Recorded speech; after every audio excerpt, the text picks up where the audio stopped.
Estamos de volta com mais um programa EFEST e agora nós vamos saber como a psicologia pode ajudar o idoso com ele, que é psicólogo Fabrício Oliveira, que já está aqui conosco.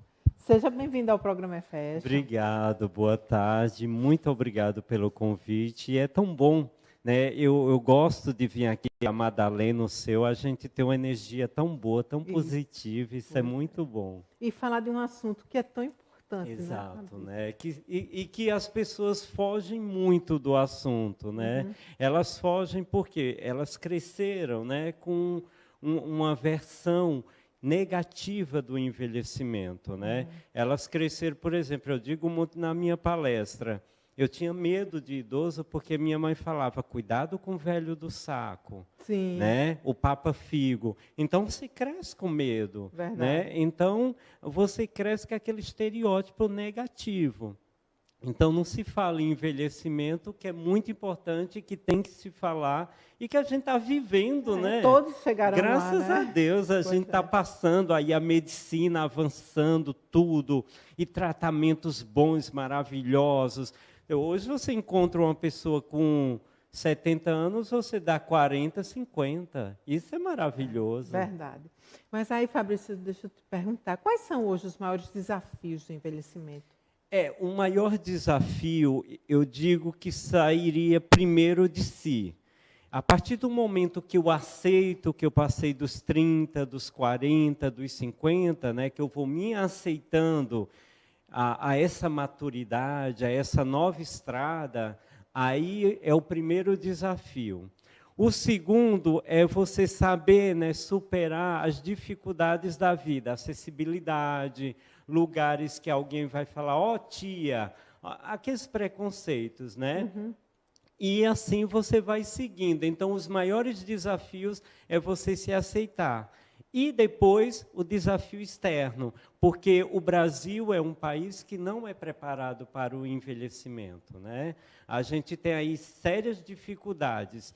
Eu digo uma que, assim, a mulher chegou para mim e falou, doutor, foi tão constrangedor eu colocar uma barra no meu banheiro, porque o meu pai começou, tá me chamando de velho, entendeu? De inútil, mas é para ele e para mim.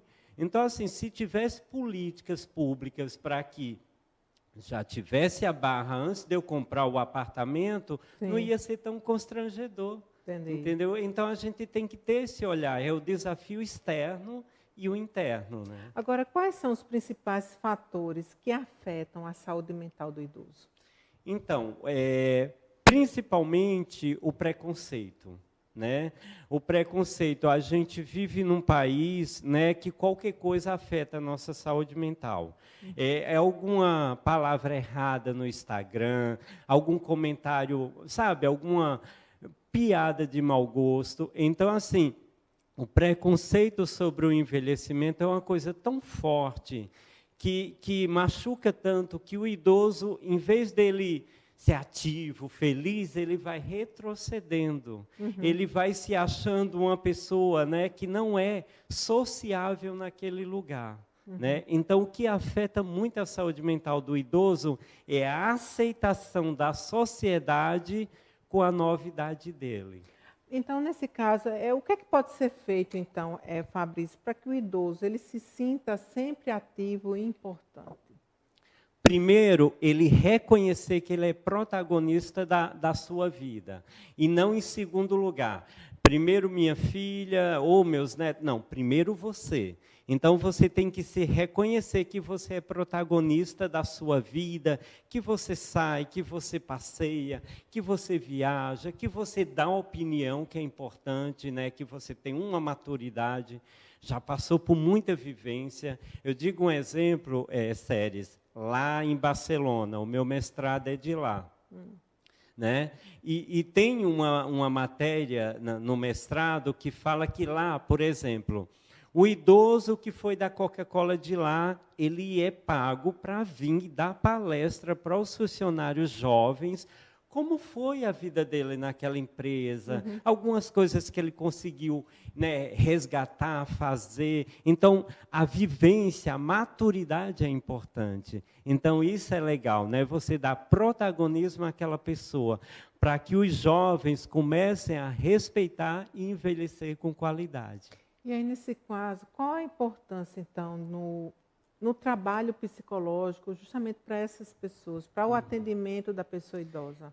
Principalmente tirar da depressão, né? Principalmente tirar que ele vá para a depressão. Então, a partir do momento que você começa a fazer uma psicoterapia com ele, que assim, tem idosa que não gosta de cabelo branco, printa.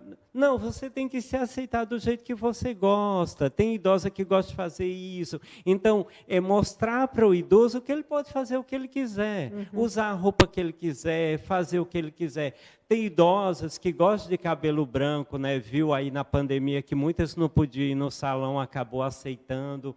Então, primeiramente fazer com que ele aceite que tudo que ele quiser é importante. O importante é que ele está bem. Né? Essa é a primeira parte da psicoterapia. E a segunda é trabalhar inserindo ele nas questões sociais. Você pode ir ali, você pode fazer isso. Porque depois dos 60 eles começam a pôr barreira. Não, ali eu não vou não, porque eu sou mais idoso. Sim. Então, a gente tem que abrir esse leque para que ele entenda que ele é importante. Enquanto ele viver, estiver andando, estiver falando, ele é importante em qualquer lugar, é só ele querer. É verdade, isso é verdade. E essa consciência ela é muito importante. Agora, como é que a psicoterapia ela pode ajudar o idoso? Principalmente no acolhimento. Entendeu? Porque a gente sabe, Séries, que hoje os jovens estão na internet, estão no celular, nas ferramentas, né, da tecnologia. O filho, a filha viajou, está estudando. Então, a partir do momento que eu, como profissional, estou acolhendo ele, né, estou assumindo aquele espaço que a família não pode naquele momento, isso deixa o idoso muito feliz, muito à vontade, para continuar a sua vida, fazendo as coisas. Tem idoso que não escuta muitos filhos, e ele escuta. Olha. Porque, nossa, olhe, por exemplo, o açaí. Tem uma pesquisa que em Mississippi, né, que o açaí nosso brasileiro tem enzimas, né, que retarda o Alzheimer. Aquela cor lilás, roxa, aquela cor tem pigmentos que retarda o Alzheimer e a demência. Então, ele só come porque eu falo. O doutor falou, eu como. Mas minha filha falou, ele não gostava. Olha aí. Entendeu? Então, isso é importante, a inserção de um profissional do envelhecimento na vida daquele idoso para suprir e ajudar algumas coisas que o idoso, às vezes, fica desconfortável em falar para o filho, para a filha, que ele tem medo de alguma reação negativa. E com o profissional, ele fica mais aberto. Pois é, mas aí, nesse caso, como é que a gente pode fazer quando o idoso ele não aceita cuidados, nem atendimento psicológico? Como é que faz? Porque, Séries, a gente cresceu com a cultura que psicólogo é para doido. Então, quando se fala em psicoterapia, terapia, análise, aí já vem, poxa, eu não sou doido. Né? Porque o idoso, ele já é tão vítima de tanto preconceito, de tanta piada, tanto estereótipo, tanto que quando eu comecei a atender, os idosos não queriam ir no meu consultório. Aí eu escolhi ser home care. Não, pode deixar, eu vou na sua casa. Que eles falavam, ó o velho indo para o psicólogo, ó o velho doido. Né? Então, é isso. A partir do momento... É por isso que eu fiz um mestrado da área que é casada, que é a gerontologia. O gerontólogo, ele trabalha para o idoso não adoecer. O geriatra trabalha o idoso e suas doenças, né? Então, a gerontologia trabalha a promoção e qualidade de vida. Então, eu digo para a família, não fale que é um psicólogo, fale que é um gerontólogo, que trabalha a qualidade de vida dele, né? Que trabalha para ele ficar bem. Aí, eles aceitam mais. Então, qualquer profissional da psicologia que for trabalhar com o idoso, faça gerontologia, porque você está casado ali. Um momento você usa o análise, um momento você usa trabalhar a cognição e a mobilidade dele, né? Então, você tem ali dois processos. Quando ele não quer, é tanto que quando eu vou atender o idoso, ele não quer conversar. Aí eu levo jogos cognitivos, de memória, estimulação motora, entendeu? Quando ele quer conversar, a gente deixa o jogo e a gente vai bater esse papo. Então, a dificuldade é essa. É o preconceito que criou que psicólogo é para doido e o idoso não quer passar por isso. Mas se disser que é gerontólogo ou psicólogo e mesmo assim não aceitar, a gente diz que é um amigo da família que está indo lá visitar. O importante é que ele seja inserido, né, para que ajude aquele idoso a superar. Porque a gente vê realmente, até conversando com algumas pessoas que eu conheço, essa dificuldade que se tem de levar justamente o idoso ao psicólogo. Deixa para depois, não estou precisando disso não. Deixa daqui uns 3, 4, 5 meses, ano que vem. Sabe o que é, sério? O brasileiro está acostumado a só trabalhar aquele processo quando aconteceu alguma coisa. Sim, já quando... vamos arrumar a ponte, depois caiu e matou gente. Vamos arrumar aquela casa, depois caiu e matou gente, né? Ele não trabalha a prevenção e a promoção, coisa que a Europa trabalha. Entendeu? Então, eu só vou pôr barra na minha casa, eu não vou pôr barra porque ninguém caiu. Entendeu? Então, essa é a dificuldade. O profissional, ele é uma poupança. Se eu quero ser um idoso como uma Cher, por exemplo, que está aí ainda cantando, dando show, então eu tenho que começar agora a me cuidar. É uma poupança da sua vida. Você começa para lá na frente você ser um idoso ativo e feliz. Pois é, e tem tantos aí que acham que já chegou a idade, que não consegue mais fazer nada, que o tempo já passou. E a gente vê tantos presidentes aí de países que chegaram a ser presidente com 70 anos, né? 80 anos, enfim. E é tão importante que ele observe e se valorize também, né, Fabrício? Exato. Isso, se for estudar, fazer algum trabalho, isso tem alguma coisa lá no seio familiar. Alguma coisa que ele escutou que não gostou, alguma brincadeira. Ou a filha assistindo TV, né? Olha aquela velha fazendo aquilo. Ele está do lado escutando. Né? A gente tem aquela mania chata de falar sem olhar do lado. Olha aquela velha dançando e a avó ali assistindo junto. Então, às vezes, sério, acontece esse fato negativo porque alguma coisa no seio familiar ou social o atingiu. Pois é. E eu li na internet, Fabrício, que normalmente as maiores queixas dos idosos são associadas à solidão e à depressão. E aí, como é que a família ela pode contribuir nesse processo? Primeiro, se a família não consegue suprir, né, a esse idoso muito cuidado, trazer um profissional de fora. Né? Por quê? O meu mestrado, que eu terminei o ano passado, eu entrevistei 322 idosos, lá do Centro de Referência do Idoso, aquele clube do idoso do Altiplano. Sim. 322. Os idosos que moram sozinhos, né, os idosos que moram com a família sentiram mais solidão na pandemia do que os idosos que moram sozinhos. Então, por que os idosos que moram com a família sentiram mais solidão na pandemia? A ferramenta da tecnologia. As pessoas ficaram em casa, mas esqueceram que tinha um idoso lá que saía, viajava, passeava. Então, a rotina continuou, né? Trabalho online, né? Aquele trabalho em casa, vendo. E esqueceu que o idoso estava ali. O idoso não está saindo por causa da pandemia. Antes, o idoso saía, ia para passear, fazer isso e aquilo, ninguém dava... Entendeu? Só que na pandemia ele estava ali do lado. Então, a família tem que entender, poxa, eu não posso cuidar do meu pai, eu preciso de um profissional. Eu não estou dando conta, é meu filho, é meu neto, é alguma coisa, é o trabalho, eu preciso de um profissional. Gente, hoje em dia não é tão caro um profissional, não custa nada. O que é, por exemplo, um atendimento R$100 por semana ou por mês, 15 dias, o profissional vai lá, dá um suporte. O importante é não deixar, porque, sério, não tem coisa pior de você começar a trabalhar um idoso com a depressão estágio 3. Isso é muito complicado. Então, estágio 1, 2 a gente consegue manejar, mas no estágio 3 é muito complicado, leva muito tempo para sair. Eu imagino. E aí, quais são as dicas, Fabrício, que você pode dar, né, para que essa família, né, coloque seu idoso mais ativo? Assim, tem centros para idosos, tem clube de dança, tem clube... Quais são as dicas aí que você pode dar? Olha, Séries, a primeira dica é que a família converse com o idoso sério, não rindo.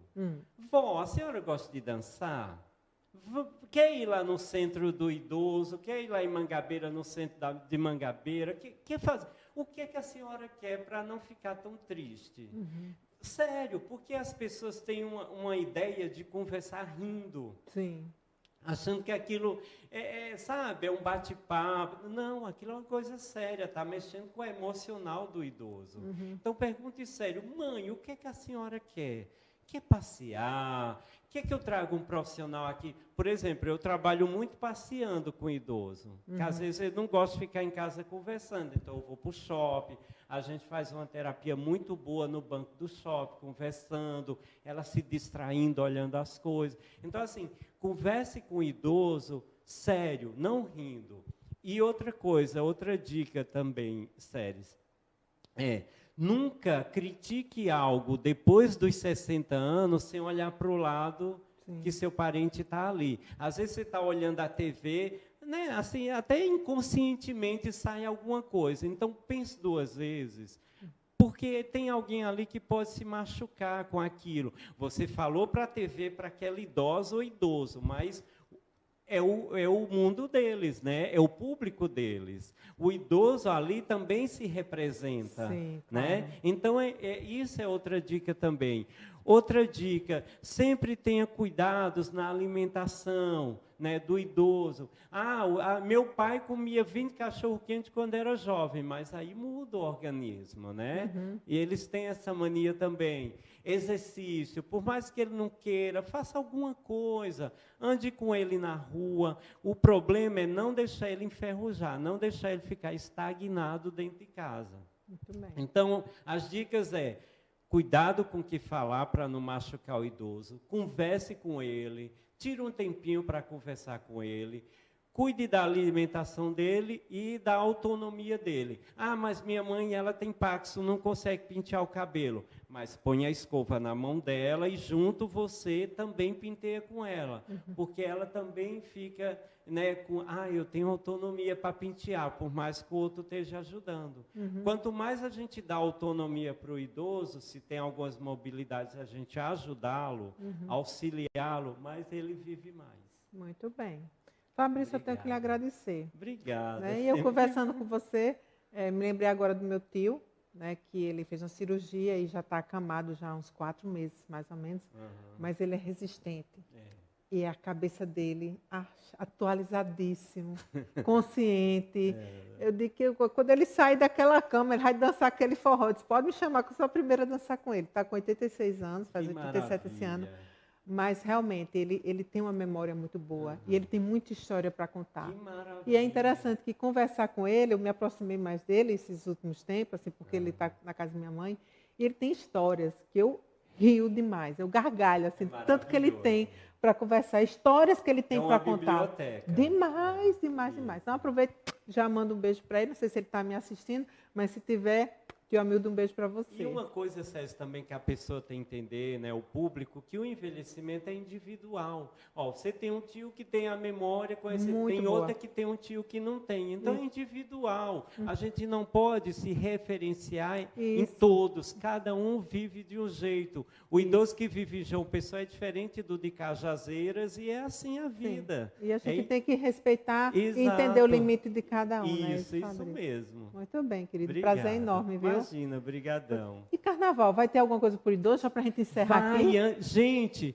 segunda-feira, 6 horas, o encontro de gerações das Muriçoquinhas com o grupo da melhor idade, Creuza Pires, da Chilon. Estarei lá.